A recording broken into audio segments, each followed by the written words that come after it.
Et c'est déjà la fin de cette émission, on passe au Good to Know et on commence avec vous Valérie et un événement. Oui, un événement le 25 juin à l'Académie du Climat pour un lobby d'intérêt général. J'engage tous les DG et les salariés qui ont de l'influence envers leur DG, leur COMEX, à venir nous retrouver pour construire les grandes lois cadres. En fait, ce dont on manque, c'est le cadre avec des lois assez simples qui comptent les externalités positives, négatives, qui secteur par secteur définissent les bons comportements vertueux et mettent fin à la prime au vice. Un certain nombre d'entreprises sont littéralement piégées dans le court-termisme. Il faut changer les lois pour qu'elles puissent investir, libérer leur imagination, leur innovation, leur investissement. Et on leur propose de devenir acteurs de ces lois. Une dizaine de personnes de DG engagées par secteur pour écrire les lois. On est dans un timing où là, pour les présidentielles, pour les municipales, c'est essentiel. On a besoin d'inspirer les politiques et on a besoin de tous les citoyens, que les citoyens s'en mêlent et portent à terme ces lois auprès des politiques. Merci Valérie. Vincent, quant à vous, vous nous parlez de Chili. Oui, Chili, c'est une application dont j'ai entendu parler récemment qui a été co-créée par Christian Vanizette, le fondateur de Make Sense. Et c'est une application qui permet aux responsables d'associations et aux citoyens de mener des campagnes extrêmement efficaces sur les questions climatiques en utilisant les réseaux sociaux, en utilisant l'IA et en interpellant très régulièrement, de façon parfois automatisée, des décideurs, donc au sein des entreprises, au sein des parlements, pour faire avancer les enjeux climatiques. Donc j'ai trouvé ça très intéressant. Et pour prolonger ce que disait un autre Valérie, événement. Voilà, on ne sait pas concerter, je ne sais pas si on est les grands esprits, mais en tout cas les esprits engagés se rencontrent.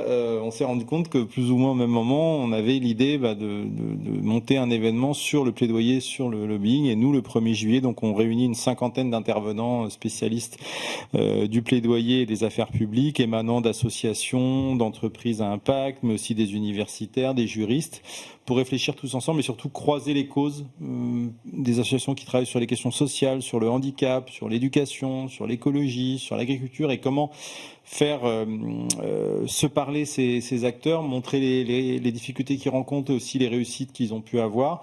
Et en fait, réfléchir tous ensemble. Valérie et Jordan seront présents aussi pour que tous les acteurs d'un plaidoyer, d'un lobbying d'intérêt général ou d'utilité collective puissent se retrouver et agir ensemble. Merci on a Vincent. vraiment besoin. Et vous, Jordan, vous nous parlez d'un numéro spécial de Socialter. Ouais, une info et un save the date peut-être. L'info, c'est que le numéro du mois de juin de Socialter, le magazine consacré à l'actualité de transition écologique, est consacré au lobbying. J'ai eu la chance de pouvoir y contribuer, y participer. Donc, je m'adresse à ceux qui nous regardent, s'ils souhaitent poursuivre un peu les débats qu'on a eus là, ils peuvent retrouver pas mal d'infos dans ce magazine. Et puis deuxième date, peut-être un save the date. La date est encore approximative, mais au mois d'octobre, il va y avoir un événement autour d'une proposition de loi sur l'encadrement du lobbying qui a été déposée notamment par Jérémy Yordanov, qui est vice-président de l'Assemblée nationale, qui est député de Isère. Et ça me semble important qu'on puisse s'informer sur ces enjeux-là et qu'on puisse travailler pour encadrer le lobbying, parce que ça fait partie des enjeux pour équilibrer un peu les choses. Merci à tous les trois pour ces 3 rendez-vous. Thomas, tu veux conclure cette dernière émission ? Eh oui, parce que Alix, c'est notre 10e émission. Oui. On fête la 10e, on fête la fin de notre première saison sur un pari dont on ne savait pas trop ce qu'il allait donner. Nous ne connaissions pas, et il se trouve par ailleurs qu'aujourd'hui, c'est un hasard total. C'est ton anniversaire, c'est aussi le mien d'ailleurs. Incroyable, le happening. C'est vrai. Je te souhaite un joyeux anniversaire. Ça tombait bien que ce soit incroyable. Merci beaucoup. Merci Thomas. De m'avoir épaulé, de m'avoir permis de mieux appréhender le métier de journaliste et les plateaux télé que j'avais peu fréquentés. J'espère qu'on remplira sur une deuxième saison. Je crois que c'est en cours de construction. Et je rappelle que cette émission n'aurait jamais eu lieu sans toi, Thomas. Oui, je ne savais pas quoi faire de mes nuits, donc j'ai trouvé. Bon anniversaire. Non, c'est vrai que c'est quoi inédit, anniversaire à tous les deux. Merci à vous, chers invités. Valérie Luce-Gramont, fondatrice de Green Lobby, Jordan Alouche, fondateur d'Ecoloby, et Vincent David, fondateur de l'agence RUP. Et merci à toi, Thomas, bien sûr. Plaisir, Alix, à l'année prochaine. Oui, merci de nous avoir suivis. Nous vous souhaitons un très bel été. À bientôt sur Be Smart for Change.